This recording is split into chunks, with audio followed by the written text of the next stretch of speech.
Assalamualaikum, perkenalkan saya Muhammad Ridho Zikri. Hari ini saya akan menjelaskan bagaimana konsep React dan bagaimana cara mengimplementasikannya.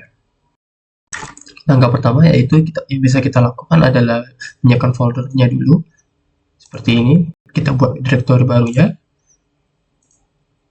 Contoh seperti ini, lalu kita jalankan ini. Selanjutnya kita lakukan ganti direktorinya ke React.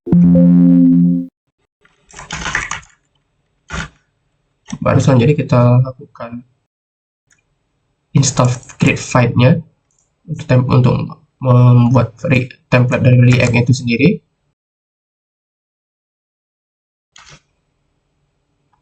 Kita tunggu. Setelah selesai, kita ganti ke cd.app. Yang redo.app ini bebas sesuai nama variabelnya.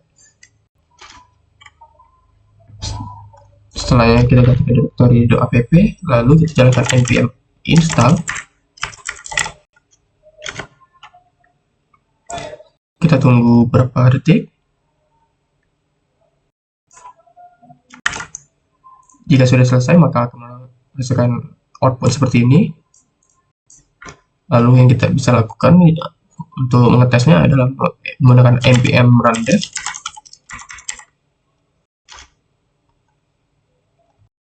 Nah, yang ini sudah berhasil, tinggal kita jalankan saja.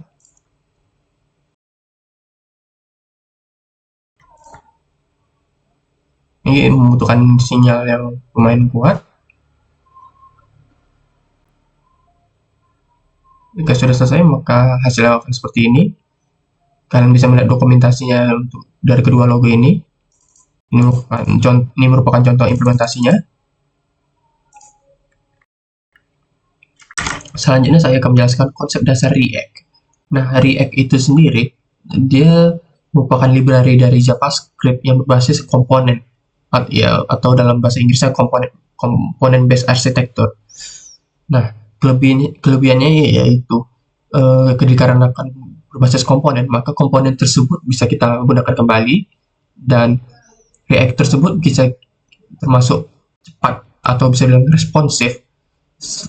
Lalu satu lagi, React itu bisa mudah dibaca dan ditulis. Maksudnya mudah dibaca dan ditulis, mudah kita tahu gimana hasilnya dari konsol error tersebut. Nah, saya bilang responsif dikarenakan ini kan ada find out plus React. Jika saya ubah menjadi redo, maka hasilnya akan langsung berubah tanpa perlu kita merestart menggunakan ini. Nah, setelahnya saya akan menjelaskan bagaimana karena React ini mempunyai komponen tersebut terbagi menjadi dua, yaitu parent dan child component. Nah, parent komponen ini merupakan komponen utama atau yang akan digunakan ke sebuah importnya, yang dimana akan mempunyai child komponen, dimana child komponen tersebut akan selanjutnya saya menjelaskan komponen dari React. Nah, komponen dari React itu terbagi atas dua macam, yaitu parent komponen dan child komponen. Parent merupakan induknya, yang dimana akan berfungsi untuk mereturn sebuah komponen dari child komponen tersebut.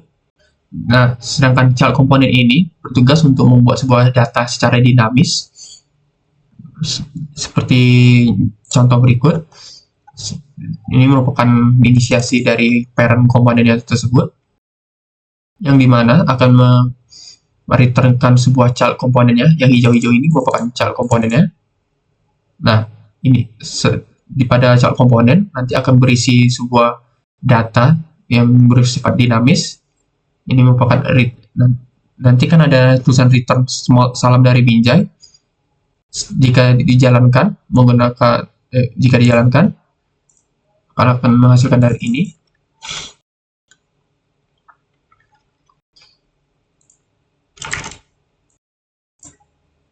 Selanjutnya saya akan menjelaskan bagaimana implementasi React menggunakan JavaScript. Nah, contoh simpelnya yaitu pertama kita akan membuat function atau child komponennya, yaitu konteks, yang dimana akan terdapat dua teks. Yang pertama teks ini dengan teks 2. pada teks pertama akan ada inputan mulutmu harimau, dan teks kedua aku ingin jadi macan. Di return-nya itu atau pengembalian nilainya, teks pertama akan menampilkan lowercase, yaitu huruf kecil semua, sedangkan teks kedua akan menampilkan uppercase. Nah, ini merupakan konteks ini merupakan child komponennya. Pada main-nya kita tinggal importkan saja hello world-nya. Oh iya, sorry, hello world-nya nanti tinggal diimportkan saja, udah termasuk semuanya. Nah, jika ingin melihat outputnya akan menjadi ini, mulu-mulu harimau akan menjadi huruf kecil semua, sedangkan aku ingin jadi macan akan menjadi besar semua. Selanjutnya saya akan menjelaskan bagaimana penggunaan props atau properties pada React. Nah, properties pada React ini bertujuan untuk mengirimkan data dari parent komponen, yaitu induknya, menuju ke child komponen, tapi sifatnya itu akan menjadi read only. Jadi child komponen ini tidak boleh mengubah hasil dari inputan data dari parent komponen. Untuk contohnya seperti ini, ada dua cara, yaitu const props card, yang dimana akan kita isi menggunakan nama kita, name sama tanggal. Fungsinya merupakan props user card, atau jika mau menggunakan cara lainnya itu menggunakan namanya fungsi user card pada bagian return. Pada bagian return ini, lalu kita isi sesuai dengan nama, name, tanggal kita lagi. To local date string ini cuman untuk menyesuaikan sama tanggal pada laptop kita atau komputer kita. Nah, hasilnya akan seperti ini. Nama, kalau untuk Rido sendiri, nama ini menggunakan user card, hasilnya seperti ini. Nama, name, sama tanggal. Sedangkan Zikri ini terletak pada awal-awal, yaitu parent komponen yang tersebut, dengan menggunakan fungsi props user card, berisi nama, name, tanggal juga. Selanjutnya saya akan memberikan contoh lain dari implementasi sebuah React. Yang pertama itu artikel. Nah, parent komponennya akan saya bikin artikel detail, yang dimana akan terdapat H1-nya bertipe artikel komputer. Ini ya, artikel komputernya. Selanjutnya saya akan beri break dulu dengan parameternya children. Lalu footer ini bersifat untuk bawahnya supaya ada tahun. Nah, selanjutnya akan terdapat judul, gambar, isi, dan kesimpulan yang bersifat child komponen. Nah, pada judul akan terdapat heading 2 yang berupa pengertian komputer, gambar merupakan image source yang terdapat pada file lokal di sebuah komputer. Selanjutnya ada function isi atau komponen isi yang akan menampilkan nilai paragraf. Kemudian kesimpulan yang akan menampilkan heading ketiganya. Nah, untuk output keseluruhan akan seperti ini. Sampai sini dia.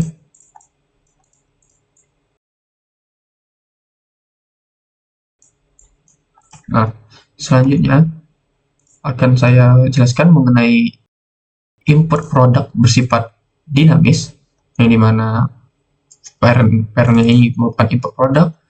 Nah, akan terdapat detail, yang detail ini akan menampilkan 4 dari child komponen berupa gambar, nama, harga, dan button. Nah, untuk gambar seperti biasa merupakan inputan type-nya image. Nanti ini merupakan image required. Nanti akan menerima file inputan image. Kemudian pada function nama akan menampilkan nilai placeholder nama produk required, yaitu namanya apa, nama produknya itu.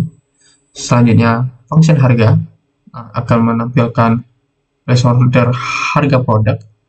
Ya, ini maksudnya untuk kotak untuk mengisi harga produknya tersebut dibutuhkan juga, bersifat required. Button ini merupakan fungsi untuk buttonnya tersendiri.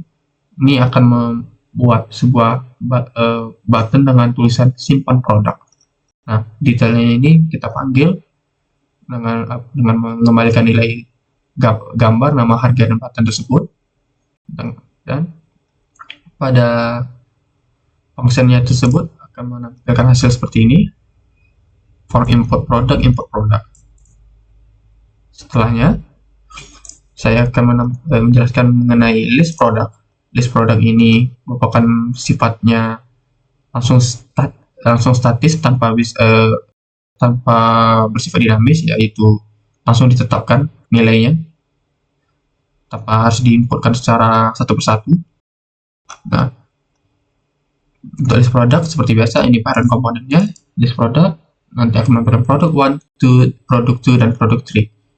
Nah, seperti biasa nanti pada product 1 strukturnya akan bersifat image, class name-nya nama image-nya apa, nama gambar yang akan digunakan apa, akan menggunakan heading ketiga dengan keterangannya seperti ini, produk 1 dengan paragraf deskripsinya apa. Oke, dengan ini paragraf sama seperti untuk produk 2 dan produk 3, strukturnya juga sama.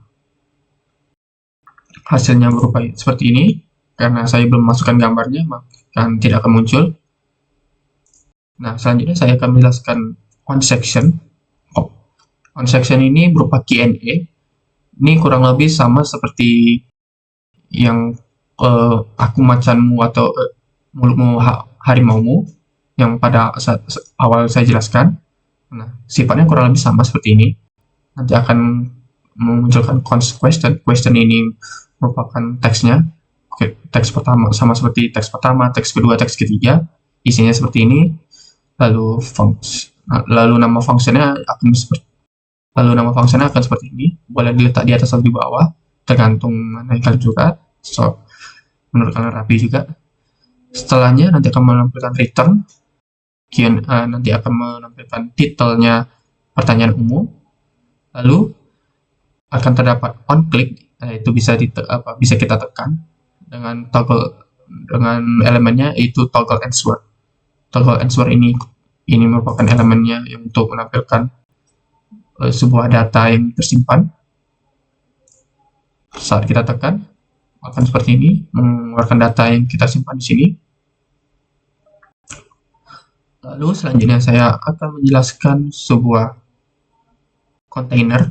Container ini jatuhnya ke kayak prop spesial yang bisa kita gunakan saat pada demand-nya ini seperti ini strukturnya, hello world.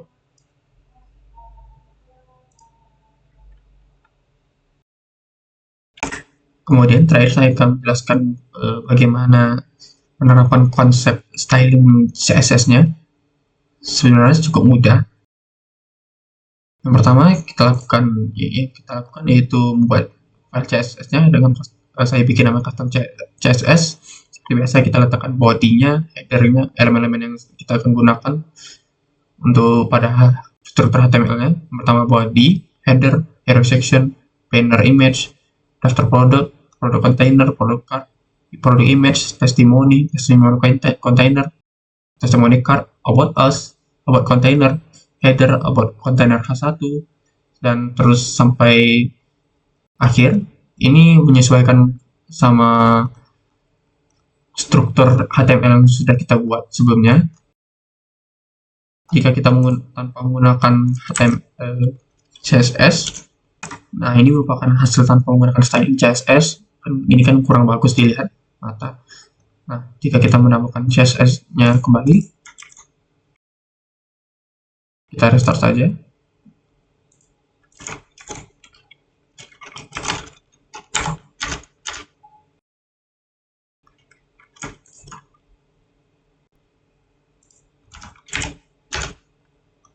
Nah, sekarang hasilnya akan seperti ini. Baik, sekian dari saya. Apabila ada kekurangan, saya mohon maaf. Saya akhiri. Assalamualaikum warahmatullahi wabarakatuh.